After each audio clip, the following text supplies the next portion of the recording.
there's the protector role, so someone who is kind of protecting status quo, conserving, like, the way things that are currently done. And they tend to be, often they'll show up in people with higher levels of formal authority or authority in communities where, they want to protect what's already in place. I think that's a role that we see a lot, particularly because we're often working on how do collaborations and communities change. So that role is one that's always present. Any community we go into, any collaboration, that's going to be there. I find the victim role is also very common, and the victim can be on both sides of the equation. I stepped out to try and work with Aboriginal people. I came out to try and work with them, and I said something wrong, and one of the aunties yelled at me, and then I didn't realise I was a closet racist, and so I ran back to I just didn't want to do that and hurt anybody again, so I feel like the poor person who actually hurt the natives, and I didn't really want to do that. The other thing is the victim from my community are the people that will always look for a form of justice that meets the depth of their pain, the depth of trauma, and often that can be unquenchable. How long is a piece of string? There are certain pains and certain traumas that will never be met through meaningful collaborations. And sometimes that pain needs to be processed and worked through and healed in another way, and not expect a collaborative process to do some of that healing and transformation. I've been stolen from generation for the last 200 years. You people come in and take all our land, and I know you're trying to build this water sanitation project with us, but I'm still wanting to gun you on the basis of this, that and the other. And anyway, I'm really glad you're here. Come and have a cup of tea. We work with those dynamics, and I guess the victim role needs to be understood, but also placed in a space where that the victim role can almost, be soothed, self-soothing, and say, look, there's no danger here. You need to park that one role for a while, because the role that's required to bring the change is the adventurer. The role that's required to take us somewhere where we've never been before is the one that's dissatisfied with the status quo. The victim, although we feel that and enter into that from time to time, can be frustrating, the change we want to see. And there's obviously then the shadow side of that, which is the perpetrator, the one who has inflicted the pain or whatever, which I think is always present. And I'm very conscious of, as a white person working in cross-cultural space, that it's very easy that the perception is that you are in that role because of what you might represent. And so even though you may not hold that, that might be the perception. You've got to, be conscious of that, about how does someone not get dreamt up into the role of the perpetrator and the one who is, trying to inflict their way of doing things. And alongside that goes this role of gatekeeping. So I think that role is an interesting one because it's both needed in this space. It's come from, like all these roles have, it's there for a reason, to protect and make sure no more harm is done. But how I see that showing up, particularly, I guess, on the white side is that it can stop us innovating and going in and trying something new, because and I've experienced this in trying to do work in this space of being really grilled and quizzed about who are you to be taking up this role, and so it can stop you from taking action, even though good questions are being asked that you've got to consider about, what your intentions are you working in the right cultural way? Then sometimes we've got to go and do the work, and that gatekeeping role again is protecting status quo, but we can all be in it.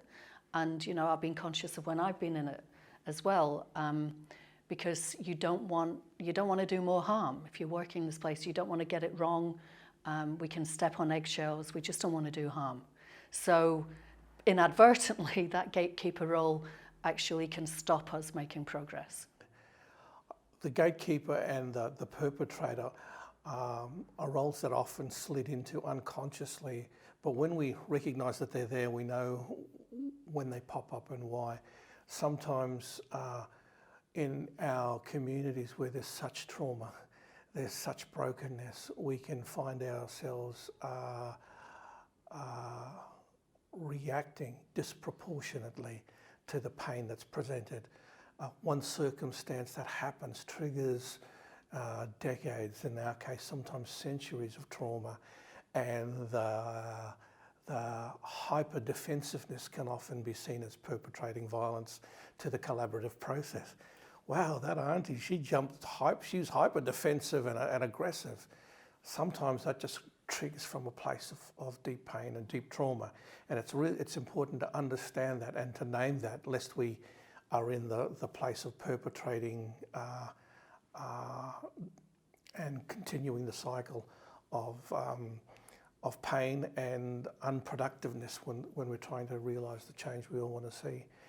The other one about gatekeeping is also about preservation, and it's purpose to know when it's being used for the right reason and in the right time, in the right way. Consciousness of what I'm actually in a gatekeeper role now. I need to flag it with you that this is what I'm doing, and here's why.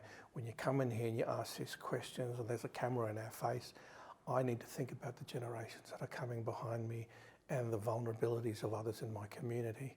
Some of those things aren't always articulated in a way that enables us to understand in a collective sense. So being fluid with roles helps us to know what hat we're putting on and when, and the purpose that we're trying to realise. There's a kind of saviour cheerleader, the one who's going to be, leading the way. And I think, again, I'd say that shows up a lot on the white side, the people who want to just, let's make this all right. And sometimes that stops us again from, and while that, it's a great drive and we need that, it does stop us from maybe seeing what's going on, sitting in the moment, being able to challenge and call out each other. A lot of the work that we've done is getting to a place where we can actually disagree. It's really hard to do that if you're going to be the white saviour.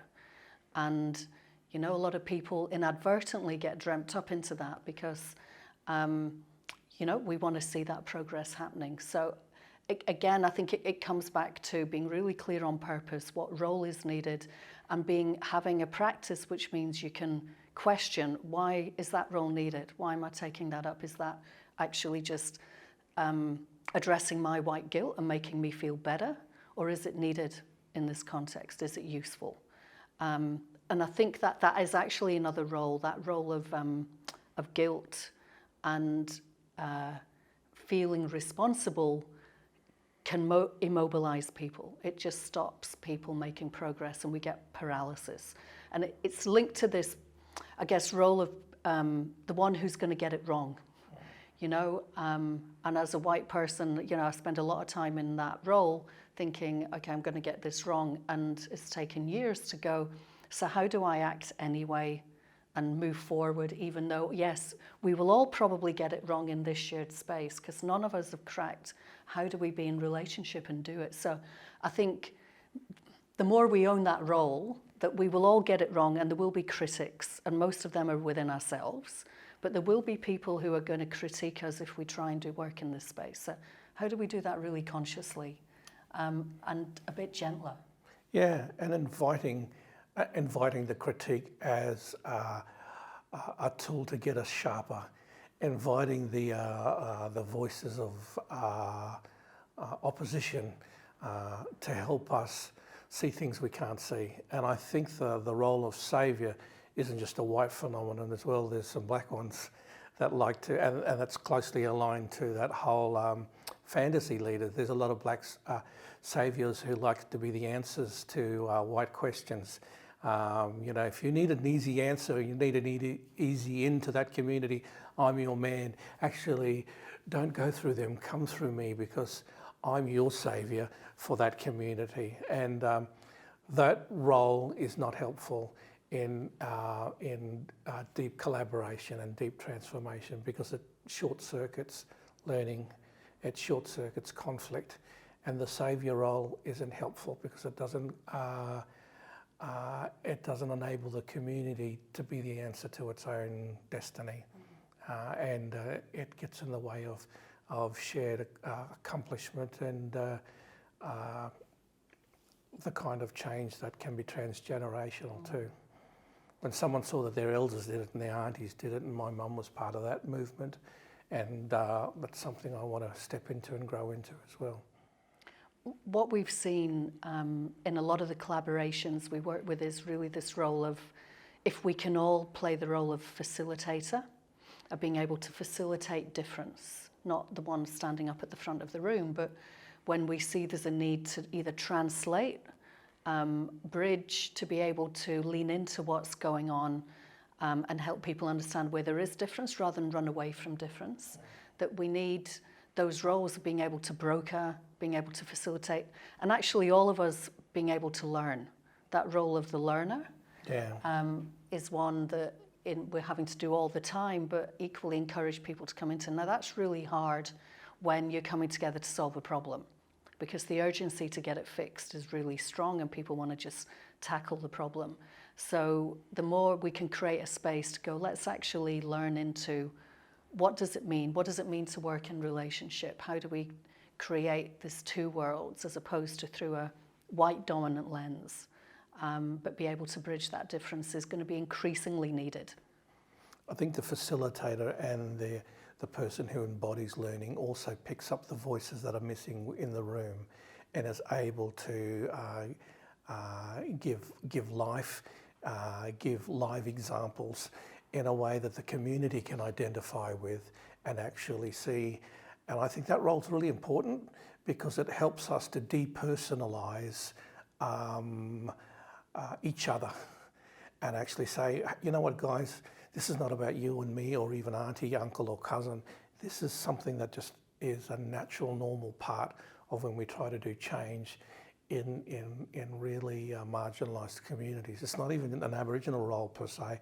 Sometimes these roles play out in communities all around the world when you feel marginalised and when you're trying to navigate hope and change with another party that's wanting to come alongside and partner.